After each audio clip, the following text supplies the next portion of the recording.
तो आज हम शक्ति के बारे में अध्ययन करेंगे, पावर के बारे में। इसको सामर्थ्य भी कहा जाता है। कार्य के बारे में अध्ययन किया था, ऊर्जा के बारे में अध्ययन किया था। तो आज हम शक्ति के बारे में अध्ययन करेंगे। तो शक्ति का सामान्य सूत्र माना जाता है P बराबर W/T। W मतलब क्या हो गया? वर्क, कार्य, और T समय का भाग लगता है तो वो दर कहलाता है। सिंपल सी परिभाषा हो जाती है P बराबर W/T। कार्य करने की दर को, W मतलब कार्य, T मतलब समय, कार्य करने की दर को क्या कहा जाता है? शक्ति कहा जाता है। तो कार्य से ही समय की दर के अनुसार शक्ति की प्राप्ति। तो कार्य करने की दर को शक्ति कहा जाता है और औसत शक्ति को कहते हैं एवरेज। तो ए भी लिख दिया यहाँ पर एवरेज के रूप में। तो औसत शक्ति भी सूत्र यही है, किया गया कार्य W और कार्य करने में लगा समय T। तो P बराबर W/T क्या कहलाएगा? शक्ति कहलाएगा। तो P बराबर W/T, कार्य करने की दर को शक्ति, औसत शक्ति एवरेज पावर W/T के रूप में। तात्क्षणिक शक्ति किसी समय विशेष पे तो उसका अवकलन कर सकते हैं, तो D के रूप में dW/dt, D लगा दिया, dW/dt अवकलन की फॉर्म में आ जाएगा dW/dt। कार्य का सूत्र क्या होता है? बल इंटू विस्थापन, dt यथावत, इनका ये लिखा। तो F और ds/dt को अलग कर दिया, क्योंकि मल्टीप्लाई हो रहा है तो अलग कर सकते हैं, इसको पूरा अलग कर दिया। तो F ds/dt, यानी ds/dt का मतलब क्या हो गया? विस्थापन बटा समय। F तो चल ही रहा है और ये रूप किसका आ जाएगा? V का आ जाएगा। तो ये सूत्र आ गया P बराबर FV। तो शक्ति का एक सूत्र और प्राप्त हो गया। W/T तो पढ़ ही रहे हैं, P बराबर W/T। एक नया सूत्र और आ गया P बराबर F.V, यानी बल और वेग के अदिश गुणन को। डॉट लग रहा है, यानी कौन सी है?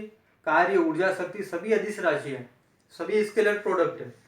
तो P बराबर क्या प्राप्त हुआ? F.V, यानी कि नया सूत्र आ गया। बल और विस्थापन, बल और वेग के अदिश गुणन को भी शक्ति कहा जाता है, सामर्थ्य कहा जाता है ना। और शक्ति कौन सी राशि हो रही? अभी बताया, अदिश राशि है, यानी कि कोई दिशा नहीं है, पूर्व पश्चिम उत्तर दक्षिण कोई डायरेक्शन नहीं होती है इसकी, किसी भी डायरेक्शन में चल सकती है। तो ये अदिश राशि कहलाता है, स्केलर प्रोडक्ट कहलाता है।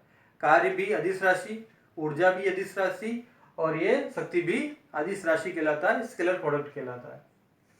और विमा क्या होगी?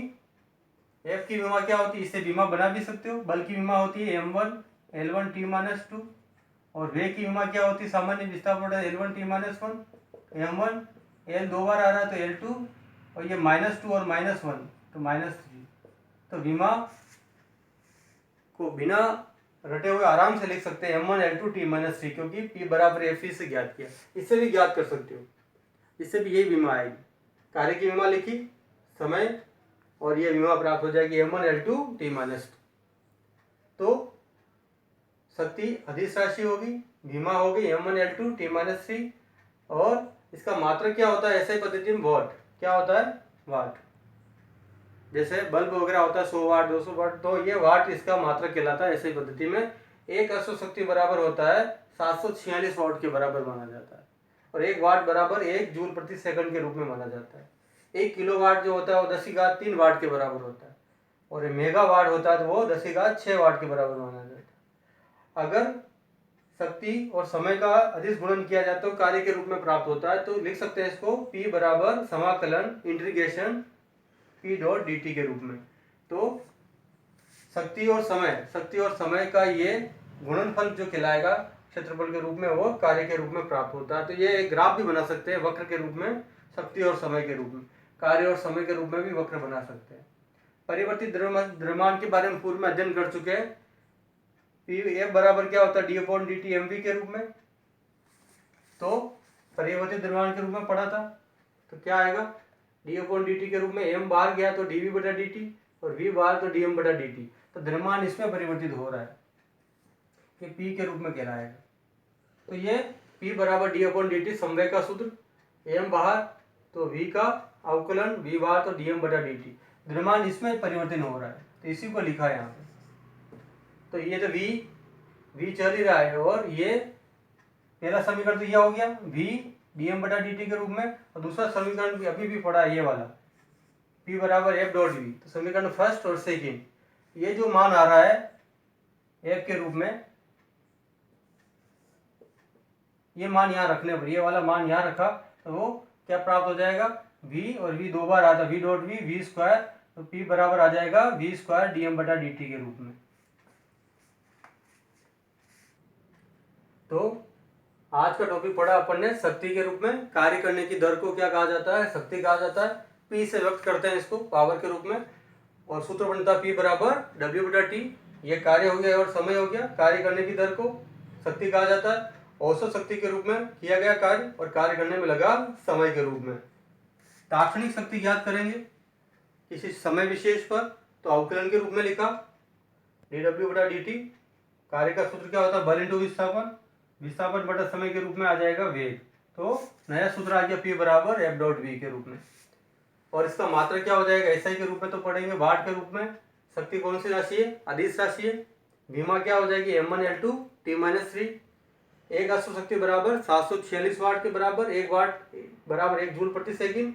1 किलो वाट बराबर कितना हो जाता है? 10 की घात 3 वाट। 1 मेगा वाट बराबर 10 की घात 6 वाट। कार्य के रूप में क्या प्राप्त करेंगे? शक्ति और समय के रूप में कंडीशन ज्ञात करेंगे क्षेत्रफल के रूप में। तो कार्य के रूप में प्राप्त कर सकते हैं समाकलन में। कार्य बराबर समाकलन P डॉट डी के रूप में। और कार्य और समय के मध्य वक्र भी बना सकते हैं। शक्ति और समय के मध्य वक्र खींचा जा सकता है।